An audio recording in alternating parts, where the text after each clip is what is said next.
श्री गणेशाय नमः। राधे राधे दोस्तों, वेलकम टू माय चैनल भक्ति भजन। तो दोस्तों, आज मैं आपके लिए लेके आई हूँ गज लक्ष्मी व्रत कथा, जिसे हम महालक्ष्मी व्रत भी कहते हैं। तो दोस्तों, भाद्रपद माह की शुक्ल पक्ष की अष्टमी तिथि से प्रारंभ यह व्रत होता है। यह व्रत 16 दिनों तक जारी रहकर इसका समापन अश्विन मास की कृष्ण पक्ष की अष्टमी को होता है। दोस्तों, इस दिन हाथी पर सवार माँ लक्ष्मी की पूजा अर्चना की जाती है। माँ लक्ष्मी देवी अपार धन संपत्ति तथा सौभाग्यवती होने का वरदान देती हैं। यह महालक्ष्मी व्रत तभी पूर्ण होता है जब जातक इस व्रत को विधि पूर्वक पूजन करता है। कथा इस प्रकार है, तो वीडियो में आप एंड तक बने रहिए तथा वीडियो को like, share, comment and subscribe जरूर कीजिए। तो दोस्तों, गज लक्ष्मी व्रत की कथा ऐरावत वाली इस प्रकार है। एक समय महर्षि द्वैपायन व्यास जी हस्तिनापुर आए। उनका आगमन सुन महाराज धृतराष्ट्र ने उनका आदर सम्मान कर राजमहल में व्यास जी को स्वर्ण के सिंहासन पर विराजमान कर दिया और उनका पूजन किया। व्यास जी के स्वस्थ चित्त होने पर राजरानी गांधारी ने महर्षि व्यास जी से हाथ जोड़कर प्रश्न किया कि हे महाराज, आपसे हमारी प्रार्थना है कि स्त्रियों को कोई ऐसा व्रत, ऐसा सरल व्रत या पूजन बताइए जिससे सुख, पुत्र, पौत्र, परिवार सदा सुखी रहे। इतना सुनकर व्यास जी ने कहा कि वह श्री महालक्ष्मी व्रत है, जिनका पूजन प्रतिवर्ष अश्विन कृष्ण पक्ष की अष्टमी को किया जाता है। तब राजरानी गांधारी ने कहा, महात्मन, यह व्रत कैसे आरंभ होता है, किस विधान से पूजन होता है, यह विस्तार से बताने का कष्ट करें। तब महर्षि ने कहा कि यह व्रत भाद्रपद शुक्ल पक्ष की अष्टमी को दिन सुबह व्रत का मन में संकल्प करें और किसी जलाशय में जाकर स्नान कर स्वच्छ कपड़ा पहनकर ताजी दूर्वा से महालक्ष्मी को जल का तर्पण देकर प्रणाम करना चाहिए। फिर घर आकर शुद्ध 16 धागों का एक गड़ा बनाकर प्रतिदिन एक गांठ लगानी चाहिए। इस प्रकार 16 दिन का 16 गांठ का एक गड़ा तैयार करना चाहिए। अश्विन माह की कृष्ण पक्ष की अष्टमी को व्रत रखकर मंडप बनाकर चंदोवा तानकर उसके नीचे माटी के हाथी पर महालक्ष्मी की मूर्ति स्थापित कर तरह तरह की पुष्पमालाओं से लक्ष्मी जी व हाथी का पूजन करना चाहिए। कई पकवान व पदार्थों का नैवेद्य समर्पण करना चाहिए और श्रद्धा सहित महालक्ष्मी व्रत करने से आप लोगों की राजलक्ष्मी सदा स्थिर रहेगी। ऐसा विधान बताकर व्यास जी ने अपने आश्रम को प्रस्थान कर दिया। इधर समय के अनुसार भाद्रपद मास की शुक्ल पक्ष की अष्टमी से समस्त राजघरानों की नगर नारियां, स्त्रियां श्री महालक्ष्मी का व्रत आरंभ कर दिया तथा बहुत सी नारियों ने गांधारी के साथ प्रतिष्ठा मान हेतु व्रत का साथ देने लगी। कुछ नारी माता कुंती के साथ भी व्रत का आरंभ करने लगी।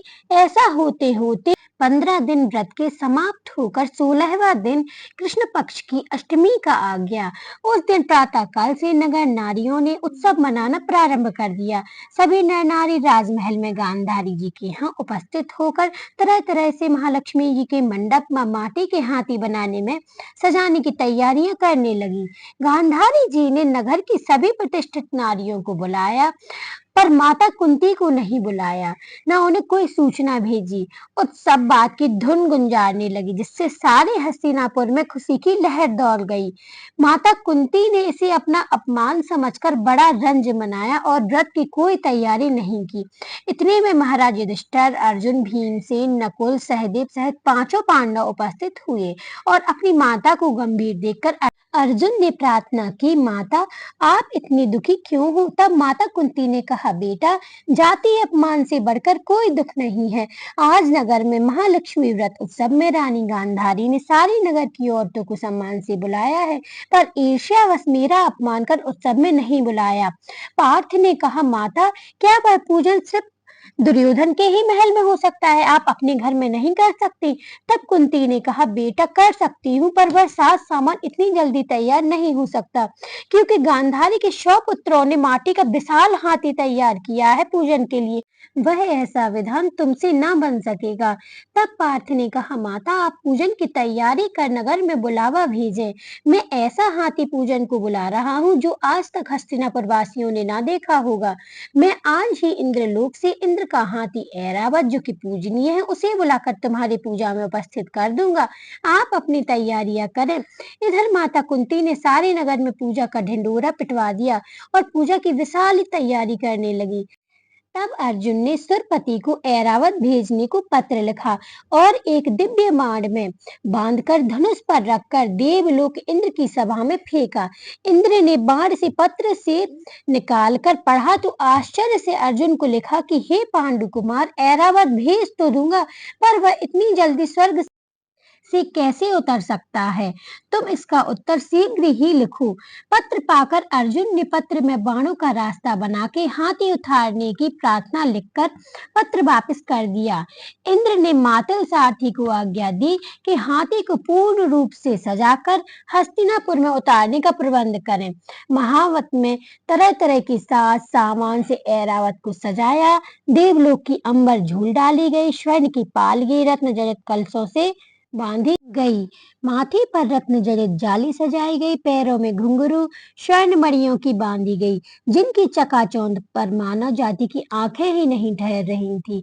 इधर सारी नगर में धूम हुई कि कुंती माता के घर सजीव इंद्र का ऐरावत बाणों के रास्ते पर स्वर्ग से उतरकर पूजा में आएगा। सारे नगर के नर नारी बालक वृद्धों की भीड़ ऐरावत को देखने एकत्रित होने लगी। गांधारी के राजमहल में भी इस बात की चर्चा बड़ी चहल पहल से मच गई। नगर की नारियां पूजन थाली लेकर भागने लगी और माता कुंती के महल में उपस्थित होने लगी। देखते देखते सारा महल पूजा करने वाली नार नारियों से भर गया। ऐरावत के दर्शनों को गली सड़क महल अटारियों पर एकत्रित हो गए। माता कुंती ने ऐरावत को खड़ा करने हेतु रंग बिरंगे चौक पुरवा लिए, नवीन रेशमी वस्त्र बिछवा लिए। हस्तिनापुर वासी तरह तरह की स्वागत की तैयारी में फूल माला अबीर केसर हाथों में लेकर खड़े हो गए। इंद्र की आज्ञा पाकर ऐरावत स्वर्ग से बाणों के बनाए रास्ते से धीरे धीरे आकाश मार्ग से उतरने लगा, जिसके शंखों की आवाज नगर वासियों को आने लगी। ऐरावत के दर्शन के लिए नर नारियों ने जय जयकार के नारे लगाना आरंभ कर दिए।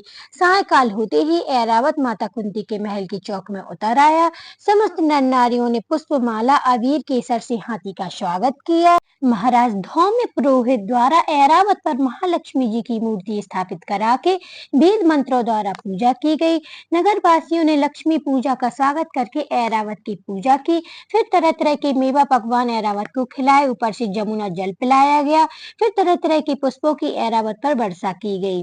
पुरोहित द्वारा स्वस्ति पुण्याह वाचन कर व्रत नर नारियों द्वारा लक्ष्मी जी का पूजन विधान कराया गया। कुंती ने व्रत के डोरे की गणा से 16वीं गांठ लगाकर लक्ष्मी जी के सामने समर्पण किया। ब्राह्मणों को पकवान मेवा मिष्ठान वस्त्र द्रव आभूषण देकर ब्राह्मणों को संतुष्ट किया। तत्पश्चात सभी व्रती नर नारियों ने महालक्ष्मी जी के दीपक जलाकर प्रेम से संपूर्ण पूजन कर आरती प्रारंभ की। तो दोस्तों, इस प्रकार कथा समाप्त हुई। यदि आपको ये वीडियो अच्छा लगा हो तो please like share comment subscribe जरूर करें। सभी लोग कमेंट बॉक्स में जय महालक्ष्मी जरूर लिखें। माता महालक्ष्मी आप सभी पर अपना आशीर्वाद बनाए रखें। इसी कामना के साथ मिलते हैं अगले वीडियो में।